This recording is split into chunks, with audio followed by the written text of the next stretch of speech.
हे guys, very good evening. Mission bank job channel में आपका स्वागत है। इस वीडियो में मैं अपना टू डू लिस्ट शेयर करने वाला हूं। अगर आप बिगनर हैं या फिर रिपीटर, आप इस टू डू लिस्ट को फॉलो करके अपने प्रिपरेशन को और भी स्ट्रांग बना सकते हैं। लेकिन इस वीडियो को स्टार्ट करने से पहले मैं एक बात कहना चाहूंगा आप लोगों से। किसी भी मंजिल को पाने के लिए हमारे माइंड में एक रास्ता क्लियर होना चाहिए, जिसे फॉलो करते हुए हम उस मंजिल को पा सकते हैं। इसी तरह हमारे लाइफ में, यानी एक एस्पिरेंट के लाइफ में, एक टू डू लिस्ट होनी चाहिए, जिसे रेगुलर फॉलो करते हुए हम अपने सिलेक्शन को भी पा सकते हैं। तो जरूर, अगर आपको एक टू डू लिस्ट की जरूरत है और आप अपने प्रिपरेशन को और भी स्ट्रांग बनाना चाहते हैं, तो इस टू डू लिस्ट को जरूर फॉलो कीजिए। और रही बात सोर्स की, तो सोर्स का मैं एक वीडियो पहले ही बना चुका हूं और इस चैनल पर अपलोड किया हूं। अगर आपने उस वीडियो को नहीं देखा है तो प्लीज उस वीडियो को भी जरूर देखिए। चलिए फिर वीडियो स्टार्ट करते हैं। मेरा टू डू लिस्ट 14 आवर्स के प्लान के साथ रहने वाला है। मॉर्निंग में 8 बजे से 10 बजे के बीच मैं इंग्लिश का एडिटोरियल क्लास देखता हूं और सीए का क्लास, दोनों इस 2 आवर्स में मैं कंप्लीट कर लेता हूं। इसके बाद 11 या फिर 11:30 बजे से 12 बजे के बीच इस एडिटोरियल क्लास में जो भी मैंने वोकैब नोट की होती है, जो हार्ड वोकैब मुझे लगता है, उस वोकैब को मैं इसमें एक बार रीड कर लेता हूं, लर्न कर लेता हूं। और साथ में इंग्लिश का जो मैं पेड क्लास करता हूं, उसका नोट्स भी इसी में मैं रिवीजन करता हूं। उसके बाद 12 बजे से 1 बजे के बीच मैं या तो सेक्शनल मॉक देता हूं या फिर फुल मॉक देता हूं। ये मॉक मैं डेली नहीं देता हूं। क्यों? क्योंकि अभी हमारे एग्जाम पास नहीं है प्री के, अभी हमारे नोटिफिकेशन भी नहीं आए, इसलिए मैं अभी इसे वीकली पे देता हूं। और बाकी डेज इसी टाइमिंग पे मेरे मॉक में जो भी वीकनेस रह गए हैं उस पर मैं प्रैक्टिस करता हूं। जो वीक टॉपिक है उस पर मैं प्रैक्टिस करता हूं, चाहे मैं क्लास देख लेता हूं या फिर किसी भी क्लास को पॉज करके मैं उसके क्वेश्चन पहले के लगा लेता हूं, फिर सर के भी सॉल्यूशन देख लेता हूं। ऐसे ही करके मैं अपने प्रैक्टिस इसमें करता हूं। अगर आप बिगनर हैं तो आप अभी मॉक मत दीजिए जब तक आप अपने सिलेबस को कंप्लीट नहीं कर लेते हैं। आप अपने मॉक मत दीजिए। हाँ, अगर आपको क्यूज देना है, जैसे जैसे आपके टॉपिक कंप्लीट होते हैं आप इस टाइम में अपने क्यूज दे सकते हैं। तो मेरा टू डू लिस्ट एक रिपीटर के साथ साथ बिगनर के लिए भी होने वाला है, तो मैं बिगनर के लिए भी बताते चलूंगा। मॉक की प्रैक्टिस और मॉक देने के बाद 1 से 1:30 PM के बीच उस मॉक का मैं एनालिसिस करता हूं। जिस टॉपिक मेरा वीक होता है उसे नोट डाउन करके नेक्स्ट डे इसी टाइमिंग के बीच मैं उस पर प्रैक्टिस करता हूं। फिर 30 मिनट का मैं रेस्ट लेता हूं। उसके बाद 2 बजे से 5 बजे के बीच 3 आवर्स मैं मेंस को देता हूं।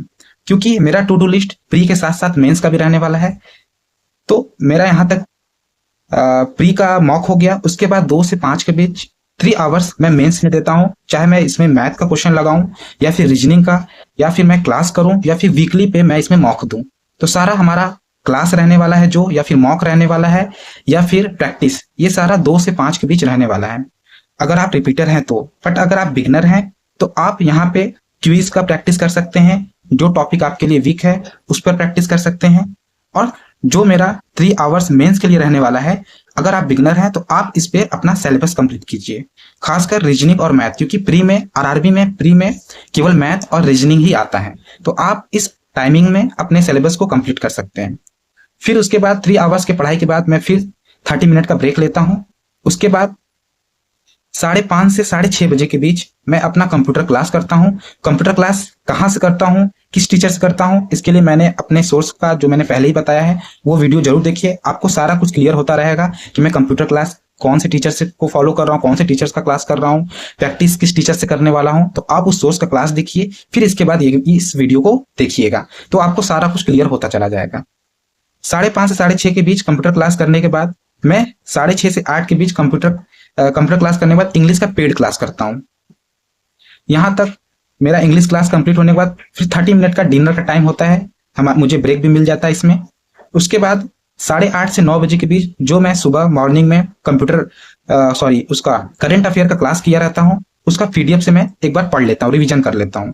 फिर 9 से 9:40 के बीच अनअकैडमी प्लस पे अभिजीत सर का एमसीक्यू क्लास आता है। आप चाहे इसे लाइव कर सकते हैं। अगर आप लाइव करेंगे तो आपको वहां पे रैंक आपको मिलेगा कि हाँ, इतने बच्चों के बीच आपका क्या रैंक आ रहा है, तो आप लाइव भी कर सकते हैं, या फिर आप लाइव के बाद आप ऑफलाइन भी देख सकते हैं। इस वीडियो को अनअकैडमी प्लस पे आपको मिल जाएगा। तो इससे जो भी मैं क्लास देखा रहता हूँ या फिर पीडीएफ से रिवीजन किया रहता हूँ, इस क्लास को देखने से मुझे पता चल जाता है कि मुझे कितना लर्न है।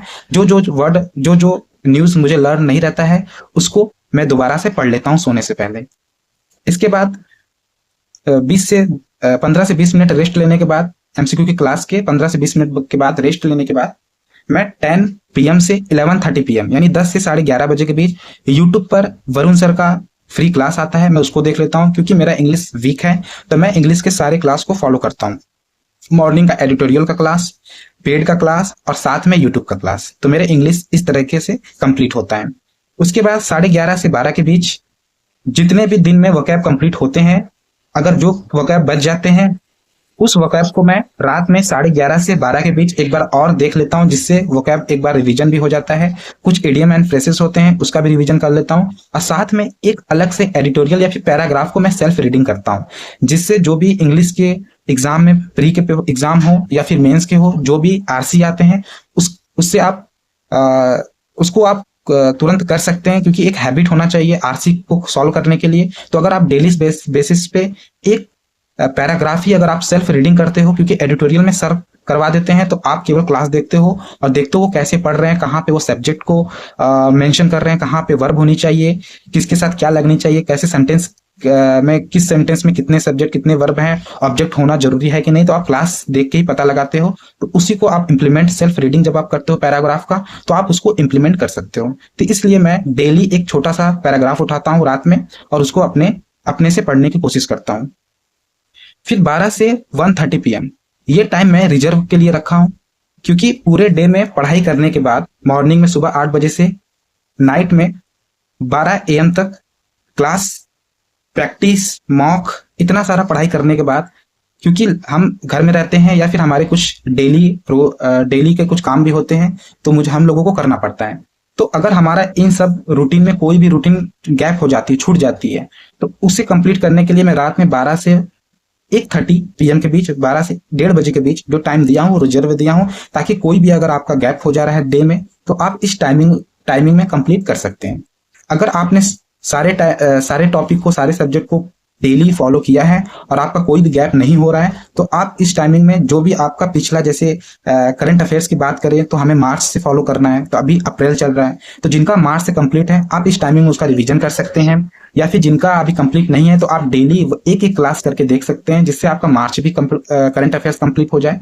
या फिर आप नहीं, अगर आपका कंप्लीट है तो आप 12 बजे से मॉर्निंग में 8 AM तक आप एक अच्छी नींद को ले सकते हैं, जिससे आप डेली पूरे टू डू लिस्ट को फॉलो करने के लिए आपका हेल्थ स्ट्रांग रहे, आपकी नींद पूरी रहे। ऐसा ना हो कि आप कम नींद ले रहे हो, जिससे ये सारे टू डू लिस्ट को फॉलो करने में आपको प्रॉब्लम हो रही है। तो आप अपनी नींद भी जरूर पूरी करें। और अगर आप इसको फॉलो करते भी हैं, रिजर्व टाइम का भी यूज करते हैं, तो फिर भी आपके पास 2 AM से 8 AM के बीच 6 आवर का सोने का स्लीपिंग टाइम मिल जाता है। तो आप टेंशन मत लीजिएगा, क्योंकि मैं भी इसी सोर्स को फॉलो कर रहा हूँ पिछले 8 से 10 दिनों से। तो मैं पहले ये टू डू लिस्ट इसलिए नहीं लेके आ पाया आप लोगों के बीच, क्योंकि पहले मुझे फॉलो करना था। अगर मैं इसको फॉलो कर पा रहा हूं तभी मैं आप लोगों को बताऊंगा, क्योंकि अगर मैं टू डू लिस्ट सीधे आप लोगों को ही बता देता, उसके बाद मैं फॉलो नहीं कर पाता, तो फिर ये बताना और आप लोगों के साथ शेयर करना फिर कोई काम का नहीं रहता। तो इसलिए पहले मैंने इसको 8 से 10 दिन अपने डेली रूटीन में इसको फॉलो किया। मैंने देखा कि हाँ, मैं फॉलो कर पा रहा हूँ, अच्छी प्रिपरेशन हो पा रही है, रेगुलर भी रह रहा हूं मैं, तो मैं इसका एक वीडियो बना के आप लोगों को शेयर कर रहा हूं। अब रही बात हम मॉक किसका दें, क्योंकि मैंने जिस सोर्स को बताया उसमें मैंने मॉक नहीं बताया था आप लोगों को। तो देखिए, मैं 2 सालों से बैंकिंग प्रिपरेशन में हूं। आप जब भी एग्जाम में बैठते हो, बहुत से स्टूडेंट या फिर एस्पिरेंट या फिर टीचर लोग बोलते होंगे कि टेक्स्ट बुक बहुत ही इजी मॉक है, इसको आप ना लो। लेकिन अगर आप मेरी बात सुनना चाहोगे तो टेक्स्ट बुक आप जरूर लीजिए। क्यों? क्योंकि जो भी हमारा प्री का एग्जाम होता है, खासकर थोड़ी मेंस की भी मैं बात करूंगा, अभी पहले भी प्री की बात बता रहा हूँ।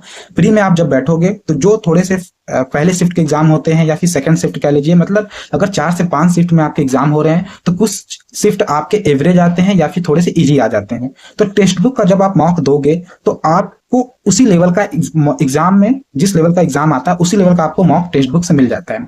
और टेक्स्ट बुक पिछले साल से ये भी अपने मॉक में कर रहा है कि ये कुछ टेस्ट हार्ड भी बना दे रहा है। जैसे थोड़े से एग्जाम में नहीं होते हैं, थोड़े हार्ड शिफ्ट आ जाते हैं, तो वैसे भी ये बना रहा है। तो आप एक ऑप्शनल रूप पे टेक्स्ट बुक को जरूर लीजिए। मैं तो इसको जरूर परचेस कर लिया हूं। उसके बाद अगर आपको एक बेस्ट मॉक की जरूरत है तो आप ओलिवोट का ले सकते हैं, या फिर स्मार्ट कीड़ा का, या फिर प्रैक्टिस मॉक का। मैं इसको ऐसे एरो के साथ इसलिए रखा हूं क्योंकि आप प्रेफरेंस दे सकते हैं ऑलिवुड को, उसके बाद स्मार्ट कीड़ा को, उसके बाद प्रैक्टिस मॉक को। तो मैं इस टेक्स्ट बुक को फॉलो करने वाला हूं जो कि परचेस कर चुका हूं, ऑलिवुड का मैं करने वाला हूं, और ये गाइडली आप लोगों के लिए ऑप्शनल है। अगर आप तीनों परचेस नहीं कर पा रहे हो तो आप इन्हीं दोनों को कर लीजिए। गाइडली को आप गैप कर सकते हो। क्यों गैप कर सकते हो, क्यों इसको छोड़ सकते हो, स्किप क्यों कर सकते हो? क्योंकि गाइडली बहुत ही हार्ड लेवल देता है। जो एग्जाम में कभी कभी हार्ड आ जाता है तो आप गाइडली को फॉलो कर सकते हैं, बट आप ये सोचिए अगर आप केवल हार्ड लेवल का ही मॉक दोगे तो एग्जाम में जो आपका थोड़ा सा इजी लेवल का एग्जाम आ जाएगा, इजी लेवल का शिफ्ट आ जाएगा, तो अगर आप हार्ड तरीके से इसमें मॉक दोगे तो आपके अटेम्प्ट डाउन हो जाएंगे। और इजी लेवल वाले जो जिन बच्चों की हैबिट होगी वो आपका पीओ में 65 भी कर जाएंगे, और आपको अगर गाइडली लगाने की हैबिट होगी तो आप सोचोगे अरे 55 भी कर लेंगे बहुत है, क्योंकि आपको हार्ड क्वेश्चन करने की हैबिट बन जाएगी। तो आप गाइडली एक ऑप्शनल पे रखिए, आप कभी कभी महीने में 1 से 2 बार इसको मॉक दीजिए, नहीं तो आपके लिए टेक्स्ट बुक और ऑलिवुड बेस्ट रहने वाला है। तो ये मेरा पूरा टू डू लिस्ट रहा। अगर आपको अच्छा लगा मेरा टू डू लिस्ट, या फिर आप थोड़ा सा मुझे कुछ और करेक्ट करना चाहो कि मैं ये भी कर सकता हूँ वो भी, तो आप जरूर कमेंट कीजिएगा।